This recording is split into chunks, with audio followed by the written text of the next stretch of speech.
इब्राहीम अलैहिस्सलाम इराक के मशहूर शहर बाबिल में पैदा हुए।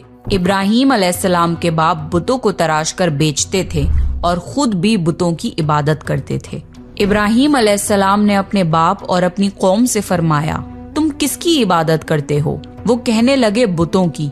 इब्राहीम अलैहिस्सलाम ने फरमाया, जब तुम बुतों को पुकारते हो तो क्या वो सुनते भी हैं या वो तुम्हें कोई नफा और नुकसान भी पहुंचा सकते हैं? तो लोगों ने कहा, ये हम कुछ नहीं जानते, हमने तो अपने बाप दादाओं को इसी तरह करते पाया है। अल्लाह ने इब्राहीम अलैहिस्सलाम को कम उम्र में ही हिदायत दे दी थी, इसलिए इब्राहीम अलैहिस्सलाम ने कभी एक लम्हे के लिए भी बुतों की इबादत नहीं की थी। इब्राहीम अलैहिस्सलाम ने अपने बाप को समझाने की बहुत कोशिश करी और फरमाया, अब्बा, मुझे ऐसा इल्म मिला है जो आपको नहीं मिला, इसलिए मेरे साथ हो जाइए, मैं आपको सीधा रास्ता दिखाऊंगा। अब्बा, शैतान की इबादत ना कीजिए, बेशक शैतान अल्लाह का नाफरमान है। अब्बा, मुझे डर लगता है कि आपको अल्लाह का अजाब ना आ पकड़े, कि आप शैतान के साथी ना हो जाएं। उनके बाप ने जवाब दिया, ए इब्राहीम, क्या तू मेरे माबूदों से फिरा हुआ है? अगर तू बाज ना आया तो मैं तुझे संसार कर दूंगा। तू मुझसे दूर चला जा और कभी नजर ना आए। इब्राहीम अलैहिस्सलाम ने अपने बाप से फरमाया, आप पर सलामती हो, मैं अपने रब से आपके लिए बख्शिश तलब करता रहूंगा। वालिद के सख्त जवाब के बाद इब्राहीम अलैहिस्सलाम ने उनसे अलैदगी इख्तियार कर ली। इब्राहीम अलैहिस्सलाम बुत परस्ती से सख्त चिढ़ते थे। ईद के दिन उनकी कौम के लोग खाना पकाकर माबूदों के सामने रखते थे, फिर शहर के बाहर एक मैदान में जमा होते, वहाँ खेलते कूदते और खुशियाँ मनाते। शाम को घरों की तरफ आते, सुबह बुतों के पास जो खाना रख गए थे उसको उठाते और तबर्रुक समझकर खा जाते। इस दफा जब ईद का दिन आया तो सब तैयार हो गए, पर इब्राहीम अलैहिस्सलाम तैयार नहीं हुए। वो लोग जाने से पहले इब्राहीम अलैहिस्सलाम के पास आए और पूछा, क्या आप हमारे साथ नहीं जाएंगे? इब्राहीम अलैहिस्सलाम ने आसमान की तरफ निगाह की और फरमाया, मैं बीमार हूँ। वो लोग इब्राहीम अलैहिस्सलाम को छोड़कर चले गए। फिर इब्राहीम अलैहिस्सलाम उन बुतों के पास गए, देखा कि उनके सामने खाना पड़ा है और उन बुतों ने उस खाने को छुआ तक न था। इब्राहीम अलैहिस्सलाम ने उन्हें मुखातिब करके कहा, ये इतना खाना तुम्हारे सामने पड़ा है, तुम इसको खाते क्यों नहीं? तुम्हें क्या हो गया है कि बात तक नहीं करते? फिर पूरी ताकत से कुल्हाड़ा मारकर उनके टुकड़े टुकड़े कर दिए, लेकिन बड़े बुत को छोड़ दिया। तमाम छोटे बुतों को तोड़कर कुल्हाड़ा उस बड़े बुत के कंधे पर रख दिया। लोग जब वापस लौटे तो हैरान रह गए कि ये कैसे हो गया। कौम के लोगों ने मशवरा किया कि सबको जमा करो और इब्राहीम को बुलाओ और उसे सजा दो। सब जमा हो गए और इब्राहीम अलैहिस्सलाम से बोला गया, ए इब्राहीम, हमारे बुतों के साथ ये हरकत तुमने की है? इब्राहीम अलैहिस्सलाम ने जवाब दिया, ये काम तो इस बड़े बुत का है, मुझसे क्यों पूछते हो? तुम अपने माबूदों से क्यों नहीं पूछ लेते कि उनके टुकड़े टुकड़े किसने उड़ाए हैं? इब्राहीम अलैहिस्सलाम की ये बात सुनकर वो सब सोच में पड़ गए। फिर कहा, ए इब्राहीम, क्या तुम्हें इल्म नहीं कि ये बोल नहीं सकते? अब इब्राहीम अलैहिस्सलाम ने फरमाया, तुम अल्लाह के सिवा उनकी इबादत क्यों करते हो जो तुम्हें कुछ भी नफा ना दे सकें और ना ही नुकसान पहुंचा सकें? ताज्जुब है तुम पर और उन पर भी जिनको तुम अल्लाह के सिवा पुकारते हो। तुम उनकी पूजा करते हो जिनको तुम खुद अपने हाथों से तराशते हो। क्या तुम में बिल्कुल अकल नहीं? लेकिन सब कुछ समझने के बाद भी वो लोग अपने कुफ्र पर डटे रहे और इब्राहीम अलैहिस्सलाम को सजा देने का फैसला कर लिया। फिर उन लोगों ने एक मैदान में कई दिन तक खूब सारी लकड़ियां जमा की और उसमें आग लगा दी। जब आग खूब भड़क उठी तो उन्होंने इब्राहीम अलैहिस्सलाम को रस्सियों से बांधकर उस आग में डाल दिया। उस वक्त इब्राहीम अलैहिस्सलाम ने ये दुआ पढ़ी, हस्बुनल्लाहु व निअमल वकील, मेरे लिए अल्लाह काफी है और वही बेहतरीन कारसाज है। अल्लाह ने आग से फरमाया, ए आग, इब्राहीम पर ठंडी हो जा और सलामती वाली हो जा। चुनाचे जब इब्राहीम अलैहिस्सलाम को आग में डाला गया तो वो ठंडी हो गई। आग भी अल्लाह के हुक्म के बगैर नहीं जला सकती, इसलिए क्योंकि ये भी अल्लाह की मखलूक है और इसकी कुदरत भी अल्लाह के पास है। इसलिए जब आग को अल्लाह की तरफ से ठंडा होने का हुक्म हुआ तो वो ठंडी हो गई। आग ने न इब्राहीम अलैहिस्सलाम के कपड़े जलाए और न जिस्म के किसी हिस्से को नुकसान पहुंचाया। सिर्फ वो रस्सियां जलाईं जिनसे आपको बांधा गया था। लोग आग के आसपास इब्राहीम अलैहिस्सलाम को जलता हुआ देखने के लिए खड़े थे, लेकिन वो ये देखकर हैरान रह गए कि इब्राहीम अलैहिस्सलाम बड़े नाज से आग के दरमियान बैठे हैं। लोग इस मौजज़े को देखकर हैरत ज़दा थे। फिर इब्राहीम अलैहिस्सलाम आग से निकले। इतना बड़ा मौजज़ा देखने के बाद भी लूत अलैहिस्सलाम के सिवा कोई ईमान नहीं लाया। पूरे बाबिल शहर के लोग कुफर ही पर डटे रहे। इब्राहीम अलैहिस्सलाम उनका ये रवैया देखकर नाउम्मीद हो गए कि इससे बढ़कर ये कौन सा मौजज़ा देखना चाहते हैं। उस वक्त बाबिल पर नमरूद नामी बादशाह की हुकूमत थी। जब उसके पास इस मौजज़े की खबर पहुंची तो उसने अपने दरबार में इब्राहीम अलैहिस्सलाम को पेश करने का हुक्म दिया। उसने इब्राहीम अलैहिस्सलाम से उनके रब के बारे में पूछा। इब्राहीम अलैहिस्सलाम ने जवाब दिया, मेरा रब वो है जो जिंदा करता है और मारता है। जवाब में उसने कहा, मैं भी जिंदा करता हूँ और मारता हूँ। उसने हुक्म दिया कि जेल से 2 आदमियों को ले आओ। फिर उसने एक को कत्ल करने का हुक्म दिया और दूसरे को माफ कर दिया और कहने लगा कि देख लो, मेरे हुक्म से लोग मरते हैं और मेरे हुक्म से उन्हें जिंदगी मिलती है। इस पर इब्राहीम अलैहिस्सलाम ने कहा, बेशक अल्लाह सूरज को मशरिक से लाता है, तू उसको मगरिब से ले आ। इस पर नमरूद के पास कोई जवाब न था। फिर उसने इब्राहीम अलैहिस्सलाम को शहर से निकल जाने का हुक्म दिया। इब्राहीम अलैहिस्सलाम इराक को छोड़कर शाम की तरफ चल दिए। यहाँ पर उन्होंने अपने चचा की बेटी सारा अलैहिस्सलाम से शादी की और यहीं रहने लगे। इस शहर के लोग बुतों की पूजा नहीं करते थे, बल्कि सितारों को पूजते थे। ये लोग रात को इबादत करते थे क्योंकि सितारे रात को दिखते हैं। एक रात इब्राहीम अलैहिस्सलाम इन लोगों के साथ निकले और एक चमकते हुए तारे को देखकर मजाक में बोले कि ये मेरा रब है। फिर जब वो तारा छुप गया तो बोले कि ये मेरा रब कैसे हो सकता है जो छुप जाए। अगली रात उन्होंने चांद को देखकर बोला, ये मेरा रब है। फिर जब दिन हुआ और चांद छुप गया तो बोले, ये रब कैसे हो सकता है। अगर दिन के वक्त किसी को अपने रब की हाजत होगी तो वो क्या करेगा।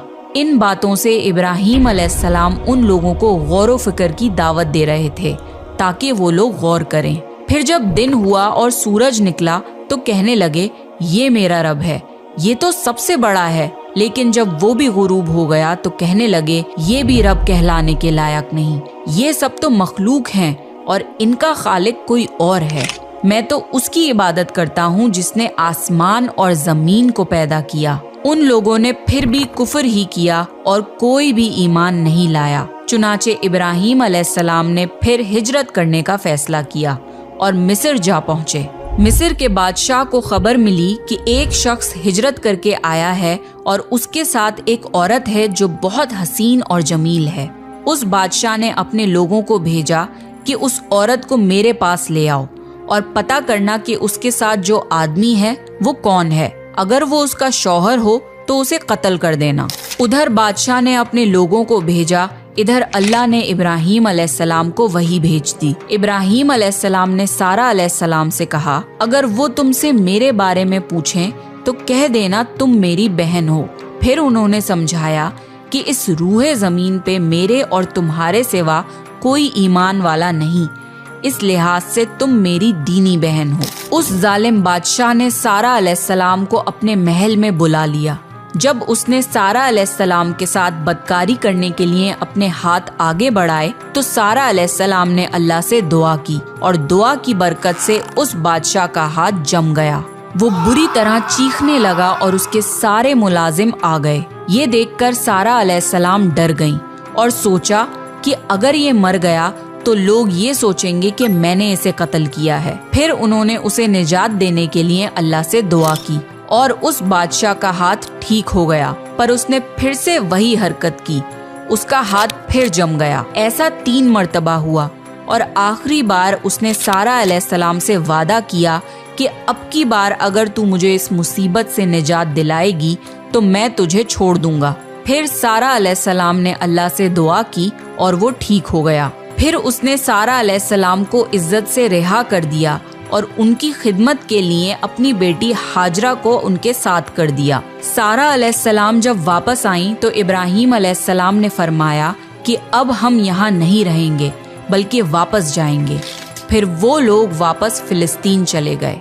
इब्राहीम अलैहिस्सलाम की उम्र 86 साल की हो गई, पर उनकी कोई औलाद न थी। तो सारा अलैहिस्सलाम ने सोचा, मैं बांझ हूँ और इब्राहीम अलैहिस्सलाम को औलाद की तमन्ना है, तो क्यों ना मैं हाजरा अलैहिस्सलाम का निकाह इब्राहीम अलैहिस्सलाम से करा दूं। फिर इब्राहीम अलैहिस्सलाम और हाजरा अलैहिस्सलाम का निकाह हो गया। अल्लाह ने इब्राहीम अलैहिस्सलाम की औलाद की दुआ कबूल करी और बेटे इस्माइल अलैहिस्सलाम से नवाजा। फिर अल्लाह का हुक्म हुआ कि अपनी बीवी हाजरा अलैहिस्सलाम और बेटे इस्माइल अलैहिस्सलाम को लेके मक्का रवाना हों। उस वक्त मक्का एक बिल्कुल बंजर जगह थी। यहाँ पर इब्राहीम अलैहिस्सलाम अपनी बीवी बच्चे को छोड़कर जाने लगे तो हाजरा अलैहिस्सलाम को बहुत हैरानी हुई और वो अपने शौहर से पूछने लगी, ए इब्राहीम, हमें कहाँ छोड़े जा रहे हो? यहाँ ना पानी है, ना खुराक, ना कोई इंसान। इब्राहीम अलैहिस्सलाम ने कोई जवाब नहीं दिया और चलते रहे। हाजरा अलैहिस्सलाम उनके पीछे चलती रहीं और सवाल करती रहीं कि हमें किसके हवाले करके जा रहे हो? ये तो बिल्कुल बेआबाद जगह है। इब्राहीम अलैहिस्सलाम ने फिर भी कोई जवाब नहीं दिया। आखिर हाजरा अलैहिस्सलाम ने उनसे पूछा, क्या आपको अल्लाह ने इस काम का हुक्म दिया है? तो इब्राहीम अलैहिस्सलाम ने फरमाया, हाँ। तब सैयदा हाजरा मुतमईन हो गईं और बोली, अगर ये बात है तो अल्लाह हमें बिल्कुल जाया नहीं होने देगा। खुराक और पानी चंद दिन में खत्म हो गया। पानी का एक भी कतरा ना बचा। खुराक ना मिलने की वजह से माँ का दूध भी खुश्क हो गया। अब बच्चा भूख से बिलखने लगा। हाजरा अलैहिस्सलाम अपने बच्चे को भूख से रोता हुआ नहीं देख सकती थी, इसलिए उन्होंने बच्चे को वहीं छोड़ा और पास की पहाड़ी सफा की तरफ दौड़ी कि शायद किसी तरफ पानी या खुराक नजर आ जाए या किसी इंसान की झलक नजर आ जाए। जब कुछ नजर न आया तो नशेब की तरफ पहुंची, पर जब उन्हें बच्चा नजर आना बंद हो गया तो तेजी से मरवा की पहाड़ी की तरफ दौड़ी। वहां भी कुछ नजर न आया। ख्याल आया कि फिर से कोशिश करनी चाहिए। इस तरह उन्होंने सफा और मरवा के दरमियान 7 चक्कर लगाए। अल्लाह को हाजरा अलैहिस्सलाम की ये अदा बहुत पसंद आई और अल्लाह ने हाजरा अलैहिस्सलाम की इस सुन्नत को बरकरार रखने के लिए इसे हज का हिस्सा बना दिया। यही वजह है कि मुसलमान हज और उम्रे के वक्त सफा और मरवा के दरमियान सही करते हैं। जब वो आखिरी मर्तबा मरवा पर पहुंची तब उन्हें एक आवाज सुनाई दी जो इस्माइल अलैहिस्सलाम के करीब से आ रही थी। वो जल्दी से अपने बच्चे के पास पहुंची तो देखा कि इस्माइल अलैहिस्सलाम के कदमों के नीचे से पानी फूट रहा है। अल्लाह ने जिब्राईल अलैहिस्सलाम को हाजरा अलैहिस्सलाम की मदद के लिए भेजा था। उन्होंने जमजम वाली जगह पे अपना पर मारा तो इस्माइल अलैहिस्सलाम के कदमों के पास से जमजम का अजीम चश्मा जारी हो गया। अल्लाह ने अपने इन बंदों के लिए जमीन फाड़ कर एक चश्मा निकाल दिया। यही आबे जमजम का आगाज था। हाजरा अलैहिस्सलाम पानी को हैरानी और खुशी से देख रही थीं। जब उन्होंने देखा कि पानी चारों तरफ बह रहा है तो उन्होंने जमीन को खोदना शुरू कर दिया ताकि पानी इधर उधर ना बह जाए। फिर उन्होंने उस गड्ढे के चारों तरफ पत्थर रख दिए और बोली, ज़म-ज़म यानी रुक जा। नबी सल्लल्लाहु अलैहि वसल्लम का फरमान है, अल्लाह इस्माइल अलैहिस्सलाम की वालदा पर रहम फरमाए। अगर वो जल्दबाजी से काम ना लेती तो ज़मज़म एक बहने वाला चश्मा होता। हाजरा अलैहिस्सलाम ने इस्माइल अलैहिस्सलाम को पानी पिलाया और खुद भी पिया। बस यही आबे ज़मज़म उनके खाने और पीने का काम देता था। कुछ ही दिनों में हिजरत करने वाला एक कबीला पानी की तलाश में वहां पहुंचा। उन्होंने हाजरा अलैहिस्सलाम से वहां पड़ाव डालने की इजाजत मांगी। हाजरा अलैहिस्सलाम ने फरमाया, ठीक है, लेकिन आपको उजरत अदा करनी होगी। कबीले के लिए ये सस्ता सौदा था। उन्होंने फौरन हामी भर ली। इस तरह वहाँ रिहाइश शुरू हो गई और इस्माइल अलैहिस्सलाम वहाँ परवरिश पाते रहे। इस कबीले की मक्का में रिहाइश इब्राहीम अलैहिस्सलाम की दुआ का नतीजा थी।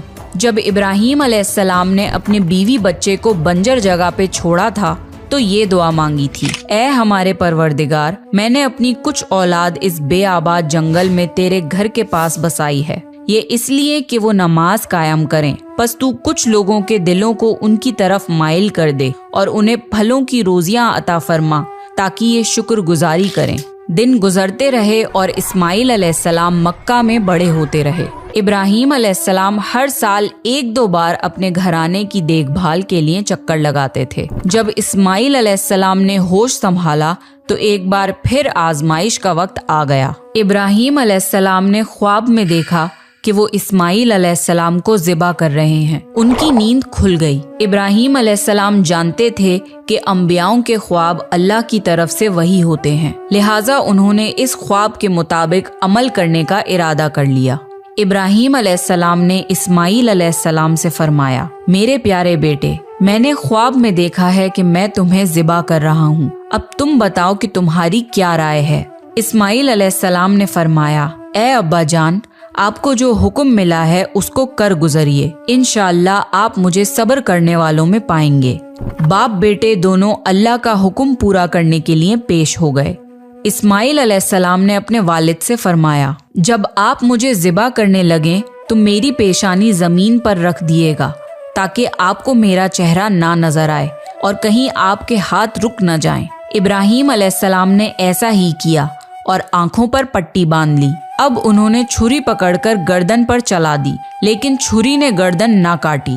इब्राहीम अलैहिस्सलाम ने जोर लगाया तो उन्हें एक दुम्बे की आवाज आई। इब्राहीम अलैहिस्सलाम ने हैरान होकर पट्टी खोली तो देखा एक दुम्बा कटा हुआ है और इस्माइल अलैहिस्सलाम दूर खड़े मुस्कुरा रहे हैं। अल्लाह ने इब्राहीम अलैहिस्सलाम को आजमाया और इब्राहीम अलैहिस्सलाम अल्लाह के एक हुक्म पे अपने इकलौते बेटे को कुर्बान करने के लिए राजी हो गए। वो भी वो बेटा जो उन्हें 86 साल की उम्र में पूरी जिंदगी बे औलाद रहने के बाद मिला था। अल्लाह जालिम बादशाह नहीं। अल्लाह ने इब्राहीम अलैहिस्सलाम से उनके बेटे को नहीं छीना, बल्कि जिब्राईल अलैहिस्सलाम को भेज के इस्माइल अलैहिस्सलाम की जगह जन्नत का एक खूबसूरत दुम्बा कुर्बान कर दिया। इसके बाद से अल्लाह ने दुनिया भर में इब्राहीम अलैहिस्सलाम की इस सुन्नत को जिंदा रखा और आज भी दुनिया भर में मुसलमान हज के मौके पर कुर्बानी करते हैं ताकि अल्लाह की राह में इब्राहीम अलैहिस्सलाम की तरह कुर्बानी करने का जज्बा पैदा हो। एक इकलौते बेटे की कुर्बानी के लिए तैयार हो जाने के सिले में और सारा अलैहिस्सलाम की अजमत और नेकी के बदले अल्लाह ने उन्हें एक और बेटे इसहाक अलैहिस्सलाम की खुशखबरी दी। इब्राहीम अलैहिस्सलाम तब 120 साल के थे और सारा अलैहिस्सलाम 90 साल की थी। दोनों पर बुढ़ापा तारी हो चुका था। अल्लाह ने ये खबर सुनाने के लिए फरिश्ते भेजे। फरिश्तों ने इब्राहीम अलैहिस्सलाम को सलाम किया और बेटे इसहाक अलैहिस्सलाम की खुशखबरी दी। ये सुनकर सारा अलैहिस्सलाम बहुत हैरान हुई। कहने लगी, क्या मैं बच्चा जनूंगी? हालांकि मैं बांझ हूँ और मेरे खाविंद बूढ़े हो चुके हैं। ये तो हैरत की बात है। इस पर फरिश्तों ने कहा, अल्लाह के फैसले पर ताज्जुब ना कीजिए, ये तो अल्लाह की आप पर रहमत है, बेशक वो काबिल तारीफ है। इब्राहीम अलैहिस्सलाम इस्माइल अलैहिस्सलाम से मिलने मक्का आते रहते थे। एक मर्तबा उन्होंने फरमाया, ए मेरे बेटे, अल्लाह ताला ने मुझे हुक्म दिया है कि इस मुकाम पर अल्लाह का घर तामीर करना होगा। इस्माइल अलैहिस्सलाम ने फरमाया, मैं हाजिर हूँ। फिर इब्राहीम अलैहिस्सलाम और इस्माइल अलैहिस्सलाम ने मिलके काबा की तामीर की। जब वो बैतुल्लाह की बुनियादों को बुलंद कर रहे थे तो दुआ मांग रहे थे कि ए हमारे रब, हमारी मेहनतों को कबूल फरमा, तू दुआ को सुनने वाला जानने वाला है और हमें अपना फरमा बरदार बना। हमारी औलाद में से भी एक फरमा बरदार गिरोह बना और हमें इबादत का तरीका सिखा और हम पर रुजू फरमा, क्योंकि तू ही तौबा कबूल करने वाला और रहम फरमाने वाला है। ए हमारे रब, इन पर इन्हीं लोगों में से एक रसूल भेज जो इन पर तेरी आयत की तिलावत करें और तेरी किताब और हिकमत सिखाएं और इन्हें पाक करें। यकीनन तू गालिब और हिकमत वाला है।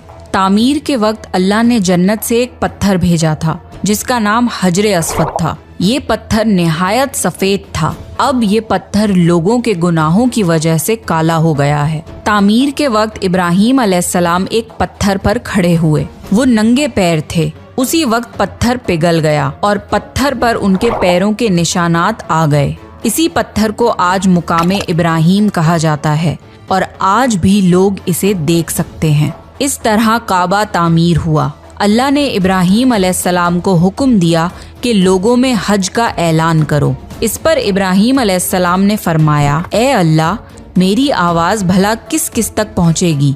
अल्लाह ने जवाब दिया, आपके जिम्मे आवाज लगाना है, पहुँचाना हमारा काम है। फिर इब्राहीम अलैहिस्सलाम अरफात के पहाड़ पे चढ़े और आवाज लगाई, लोगों, बैतुल हरम का हज करो। इसकी बरकत से अल्लाह ने बैतुल हरम की मोहब्बत लोगों के दिलों में डाल दी, जिसकी वजह से आज तक हर कोई हज और उम्रा की ख्वाहिश रखता है और हजारों लोग हर साल बैतुल्लाह का हज करने के लिए आते हैं। इब्राहीम अलैहिस्सलाम ने 175 साल की उम्र में वफात पाई। इब्राहीम अलैहिस्सलाम पर बहुत आजमाइशें आईं, पर हर मामले में इब्राहीम अलैहिस्सलाम अल्लाह के वफादार रहे।